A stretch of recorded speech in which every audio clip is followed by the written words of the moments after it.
നമസ്കാരം, പൊളിറ്റിക്സ് കേരളയിലേക്ക് ഏവർക്കും സ്വാഗതം. എൻ്റെ പേര് ശ്രീകുട്ടി. വേടൻ വീണ്ടും വിവാദത്തിൽ.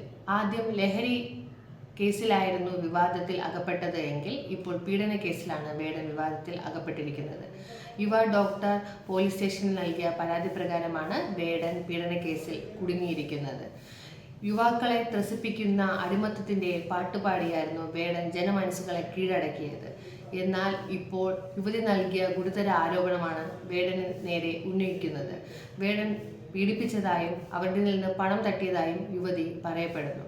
നമുക്ക് കൂടുതൽ വാർത്തയിലേക്ക് പോകാം.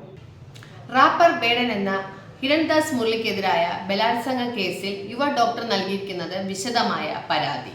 വേടനെ പരിചയപ്പെട്ടത് മുതൽ 2 വർഷത്തോളം നീണ്ട ബന്ധത്തിലെ കാര്യങ്ങളാണ് യുവതി തൃക്കാക്കര പോലീസിന് നൽകിയിരിക്കുന്ന പരാതിയിൽ പറഞ്ഞിരിക്കുന്നത്.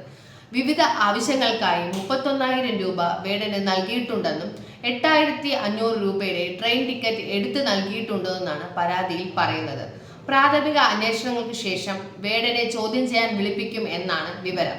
ഫ്ളാറ്റിൽ നിന്ന് കഞ്ചാവ് പിടിച്ച കേസിലും പുലിനഹ കേസിൽ വനംവകുപ്പിന്റെ അന്വേഷണ പ്രകാരം വിവാദത്തിലാകുന്നതിന് ശേഷമാണ് റാപ്പർ വേടൻ വീണ്ടും വിവാദത്തിൽ അകപ്പെടുന്നത്. 2021 വേടനുമായി യുവതി ആദ്യമായി പരിചയത്തിലാകുന്നത്.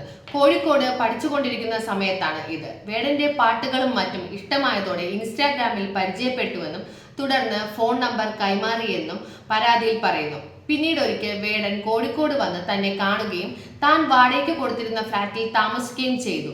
അന്നാണ് ആദ്യമായി ബലാത്സംഗം ചെയ്യുന്നത്. വേടൻ പലപ്പോഴും കോഴിക്കോട് എത്തിയെന്നും തന്നെ ബലാത്സംഗം ചെയ്തുമെന്നാണ് പരാതിയിൽ പറയുന്നത്. ഇതിനിടെ വിവാഹം കഴിക്കുന്ന കാര്യം വേടൻ സൂചിപ്പിച്ചു എന്നും തനിക്ക് കൊച്ചിയിൽ ജോലി കിട്ടി എത്തിയ അപ്പോൾ താമസിച്ചിരുന്ന സ്ഥലത്ത് വേടൻ എത്തിയിരുന്നു എന്നും പരാതിയിൽ പറയുന്നു. വിവാഹ കാര്യങ്ങൾ ഈ ഘട്ടത്തിൽ സംസാരിച്ചതായാണ് യുവതി പറയുന്നത്. കൊച്ചിയിലെ ഫ്ളാറ്റിൽ വച്ചും എരൂരിലെ സുഹൃത്തിന്റെ ഫ്ളാറ്റിൽ വച്ചും പീഡിപ്പിച്ചു എന്നും പരാതിയിൽ പറയുന്നു. ലഹരി ഉപയോഗിച്ചും വേടൻ തന്നെ ബലാത്സംഗം ചെയ്തിട്ടുള്ളതായി പരാതിയിൽ പറയുന്നു.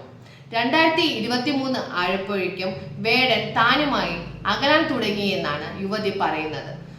തങ്ങൾ തമ്മിലുള്ള ബന്ധത്തെ സംബന്ധിച്ച് വേടന്റെ സുഹൃത്തുക്കൾക്കും അറിയാം. അവരോട് ഈ കാര്യങ്ങൾ സംസാരിച്ചിട്ടുണ്ട് എന്ന് പറഞ്ഞാണ് ഏതാനും പേരുകൾ യുവതി പരാതിയിൽ പറയുന്നത്. പിന്നീട് 2023 താൻ ടോക്സിക്കും പൊസസീവുമാണ്, ബന്ധം തുടരാൻ കഴിയില്ലെന്നും വേടൻ പറഞ്ഞതായി യുവതി പരാതിയിൽ പറയപ്പെടുന്നു.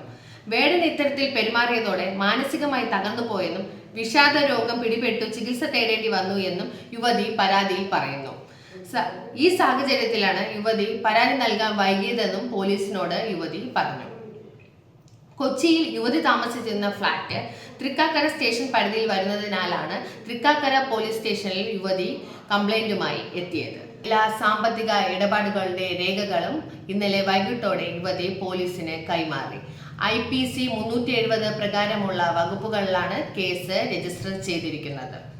യുവതി പറയുന്ന കാര്യങ്ങളിലെ വിശദമായി പരിശോധന നടത്തിയ ശേഷമായിരിക്കും പോലീസ് അടുത്ത നീക്കം നടത്തുക. യുവതി പറയുന്ന സമയത്ത് കോഴിക്കോടും കൊച്ചിയിലും ഇവരുണ്ടായിരുന്നോ എന്നടക്കമുള്ള കാര്യങ്ങൾ ഇതിനിടെ പരിശോധിക്കും. വേടൻ മുൻകൂർ ജാമ്യ അപേക്ഷയ്ക്കായി കോടതിയെ സമർപ്പിച്ചു എന്നുള്ള റിപ്പോർട്ടുകൾ ഇപ്പോൾ പുറത്തു വരുന്നുണ്ട്. ചുരുക്കത്തിൽ വേടൻ വീണ്ടും ആപ്പിലായിരിക്കുന്നു. നന്ദി, നമസ്കാരം.